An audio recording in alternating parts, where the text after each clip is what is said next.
Speaker, and thank you to the Backbench Business Committee for bringing this debate. I visited the West Bank and Jerusalem in January, and I draw attention to what will soon appear on my register of interests, to the support of and thanks to the Britain-Palestine Communications Centre, the President's Office and the Palestinian Mission.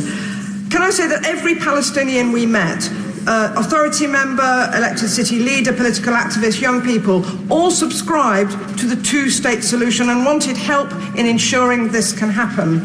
What I saw, as other colleagues saw, was settlements marching over hills, over expropriated land, usually illegally, diverted roads which Palestinians aren't allowed to use, the march of the fence and the wall through old fields, the destruction and the occupation of the old city of Hebron and closed businesses there.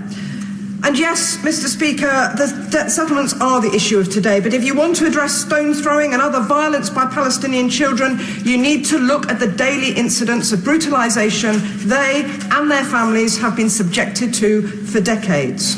Mr.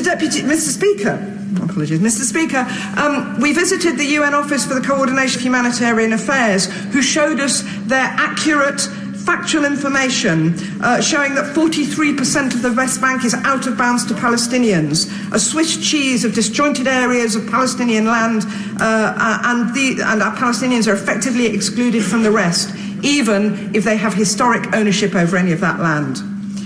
Mr. Speaker, hours after meeting with Theresa May on Monday, recently, the Israeli Prime Minister Netanyahu returned to Israel to vote on the law that allows the Israeli state to seize land privately owned by Palestinians in the West Bank and grant the properties to be used exclusively by Jewish settlements.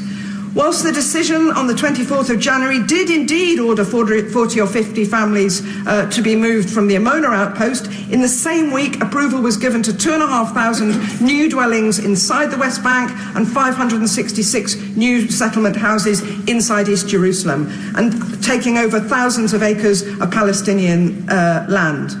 The recent legislation imposes Israeli law on Palestinian inhabitants of the West Bank, which is not sovereign Israeli territory. The Palestinians living there are not citizens of Israel and do not have the right to vote, but the Israelis living there do.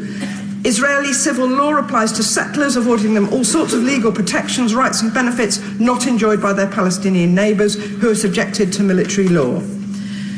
Palestinians should not be made to go through the indignity of negotiating over territory that should be theirs in a future state. This should be an international negotiation, and this government, our government, should be playing a major part. Thank you, Mr. Speaker. I was privileged